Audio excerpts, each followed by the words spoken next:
Olá pessoal, tudo bem? Então, aqui é o professor Orlandir. Hoje nós vamos falar na aulinha de hoje a respeito do conceito de Estado-nação. Então, quando a gente fala em Estado-nação, na nossa cabeça vem imediatamente países, os países que existem, né? E nós vamos começar a estudar em breve um assunto que é chamado de relações interestatais. Como que os países se relacionam entre si, né? Ou os Estados-nações. E aí nós vamos ver Estado-nação, país, o que realmente é, e vamos tentar definir o que é um e o que é outro. Mas na aula de hoje, eu quero trabalhar com você, então, o conceito de Estado-nação. O que é um Estado-nação? O Estado-nação, ele possui elementos que a gente, para entender o que é um Estado-nação, esses elementos estão sempre presentes. São 3 elementos básicos. Na verdade, esses elementos juntos, que eu vou citar agora há pouco, esses elementos, quando eles estão juntos, eles permitem independência e autonomia de um determinado povo organizado politicamente em seu território. Isso significa que um Estado-nação ele tem autonomia e independência, sem precisar pedir autorização para outros Estados-nações que existam, porventura, no planeta. Lógico que isso é muito relativo, vai depender, por exemplo, de tratados, de convenções internacionais, que de certa forma é a participação em organismos. Por exemplo, se um Estado nacional é membro da ONU, com certeza ele não pode ter ações que, por exemplo, afete os direitos humanos dentro do seu território. Então, essa autonomia está limitada por acordos internacionais e tudo mais. Mas a ideia é de que cada país tem a sua liberdade, tem a sua autonomia e sua independência para fazer o que bem entender dentro de seu território. A princípio, é isso. Existem limitações, mas não vamos trabalhá-las neste momento, apenas porque meu objetivo é fazer você entender o que é o Estado-nação. Pois bem, professor, quais são os elementos que compõem um Estado-nação? Primeiro elemento é o que nós chamamos de Estado moderno. É aquele poder soberano que manda e que organiza a vida de um povo. Tá? É um poder político, porque ele existe porque o povo lhe dá suporte, através de leis, através de constituições, e o Estado moderno ele é constitucional, ou seja, desde que inventaram o Estado moderno, tem uma lei que organiza toda a vida do próprio Estado e como ele vai se comportar diante do cidadão. Então, por exemplo, o Estado ele tem que garantir, ele tem a obrigação de algumas garantias, como, por exemplo, os direitos fundamentais, a dignidade da pessoa humana e assim por diante. Geralmente, esses artigos estão em todas as constituições modernas, que a gente chama. Lembrando que moderno não significa atual necessariamente. Moderno é um modelo de sociedade, de Estado construída a partir, em especial, do século XIX. Então, o moderno já tem pelo menos uns 200 anos de história, correto? Então, o primeiro elemento de um Estado-nação é o Estado moderno. Porque existem Estados-nações embrionários que não tinham o Estado moderno. Existia, por exemplo, as monarquias absolutistas, que são um intermediário aí. Beleza. Outro elemento importante para a gente ter um Estado moderno é a nação. Nação, pasmem vocês, não é o mesmo que país. Por exemplo, nós no Brasil costumamos falar de nação brasileira, não é verdade? Ou o país Brasil. Geralmente a gente confunde o termo nação com o termo país. É diferente. Nação corresponde ao povo. Então, nação é sinônimo de povo. Tá? Nação é o mesmo que povo. País é quando você tem o povo, o território e você tem o Estado moderno atuando. Então é bem diferente, tem uma diferenciaçãozinha aí, tá? Então quando eu falo assim, os povos indígenas no Brasil, eu estou me referindo às nações indígenas. Então não é errado falar os povos indígenas, muito pelo contrário, apesar de alguns dizerem que não existe povo indígena, povos indígenas, povos ciganos e que existe só o povo brasileiro. Isso é de quem não estudou, né, profundamente esse assunto, né? E quer transmitir algo que não é verdadeiro, tá certo? O outro elemento importante para existir um Estado moderno, para existir um Estado nacional, é o território. É um espaço na superfície terrestre onde esse povo vai exercer a sua autonomia, correto? Então, a isso nós chamamos de território. O território, pessoal, é o seguinte: quando eu falo em território, eu estou me referindo a uma área delimitada por fronteiras. Aí eu chamo de território, tá certo? Fronteiras. Essas fronteiras são determinadas de acordo com o processo histórico, econômico e até disputas e assim por diante. Pois bem, então, para existir um Estado-nação, eu tenho que ter os elementos: Estado moderno, a nação, que é o povo, e o território, correto? A isso nós chamamos de Estado moderno. Porém, pessoal, o Estado moderno, vamos então falar um pouquinho agora, um pouco mais sobre o primeiro elemento que forma o Estado-nação, que é o Estado moderno. Bem, quando surge o Estado moderno?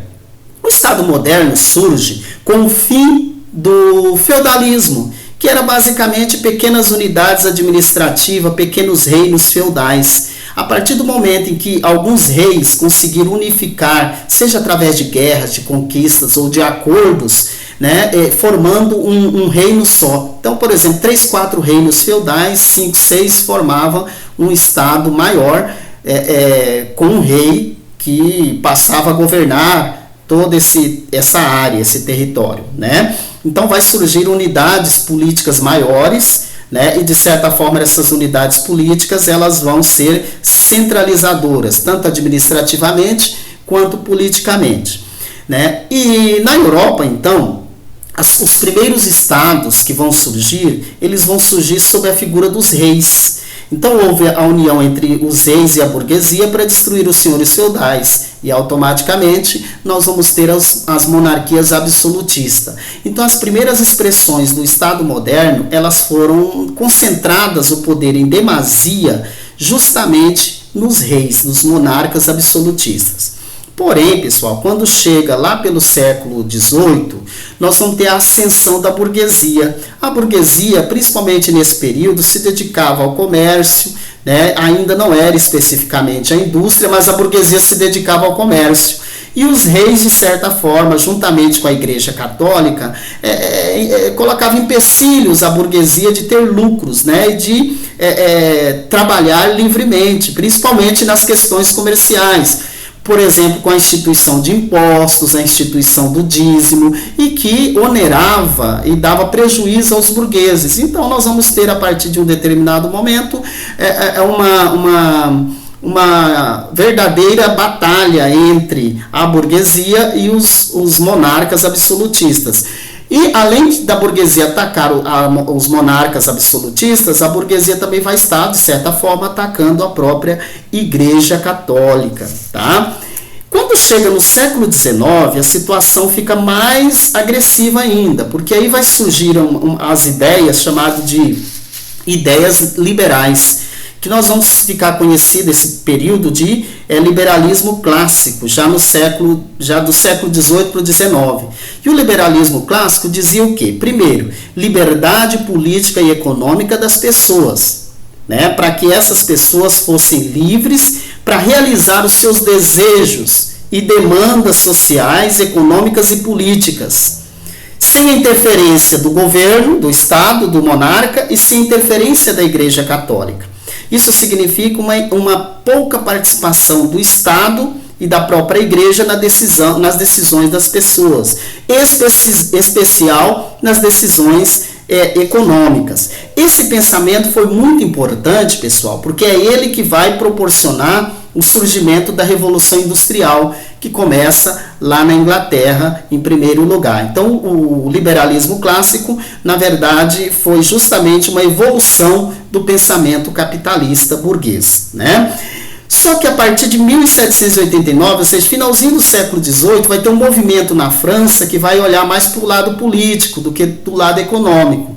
Vai ser a Revolução Francesa. O que foi a Revolução Francesa, pessoal? Foi a união da burguesia com o povo, com o objetivo de derrubar a monarquia e enfraquecer a Igreja Católica, mas principalmente a monarquia, e criar uma nova forma de organização da sociedade, baseada não na monarquia, mas baseada na república, instituir o modelo republicano. Então, a partir daí, a sociedade vai ser organizada não de acordo com os interesses do rei, não de acordo com os interesses do monarca, mas agora a sociedade vai ser organizada a partir de leis que o próprio povo vai aprovar a partir de seus representantes, leis e regras, as quais todos deverão obedecer, inclusive as autoridades políticas, que agora não tem mais monarquia, então inclusive a autoridade política. Então começa o movimento de ter constituições, que são leis aprovadas em todos os estados modernos, que vai limitar o poder do monarca ou da autoridade política em especial. Ao limitar esse poder, obrigatoriamente vai dividir ele em 3 poderes. Então agora não vai ter uma figura só que vai executar o poder geral. Nós vamos ter o poder legislativo, que vai fazer as leis.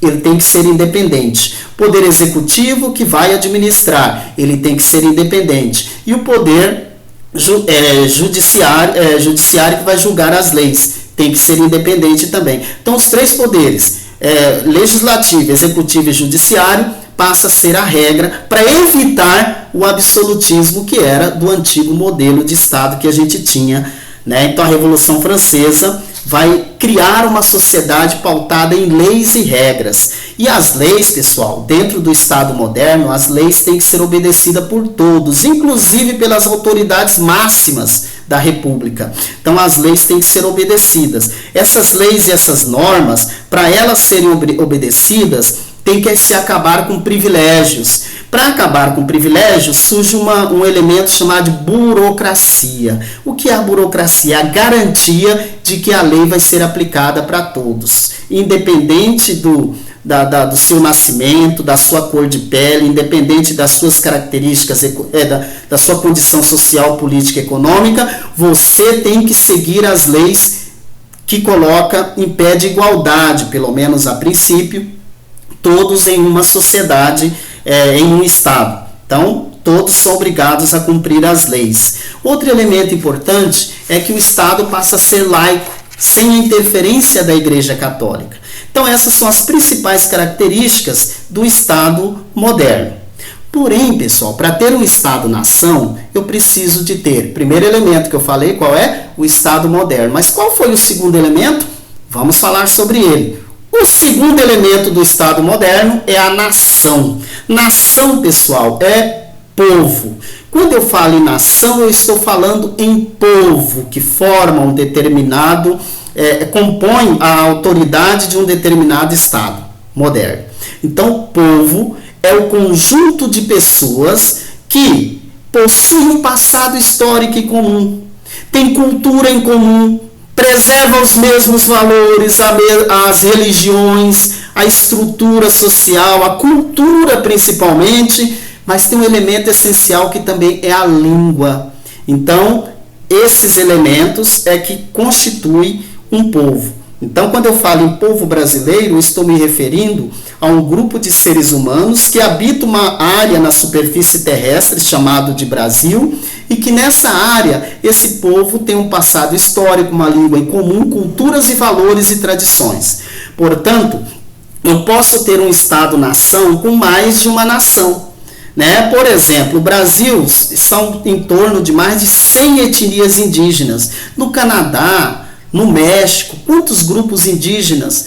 Todos pertencem ao mesmo Estado nacional, mas são povos diferentes. Por isso que nação é o mesmo que povo. Então o Brasil, por exemplo, é um Estado-nação multinacional. Se nós levarmos em consideração os diferentes povos indígenas e etnias e grupos que estão dentro do território brasileiro. Portanto, eles não têm autonomia, mas eles não têm soberania, mas eles têm o direito, resguardado na Constituição, de manter as suas culturas, suas tradições e seus direitos adquiridos, correto? E o Estado brasileiro tem a obrigação de protegê-los. Por exemplo, no caso dos indígenas, a demarcação de suas terras é essencial para para o respeito da cultura física e imaterial desses povos, correto? Então,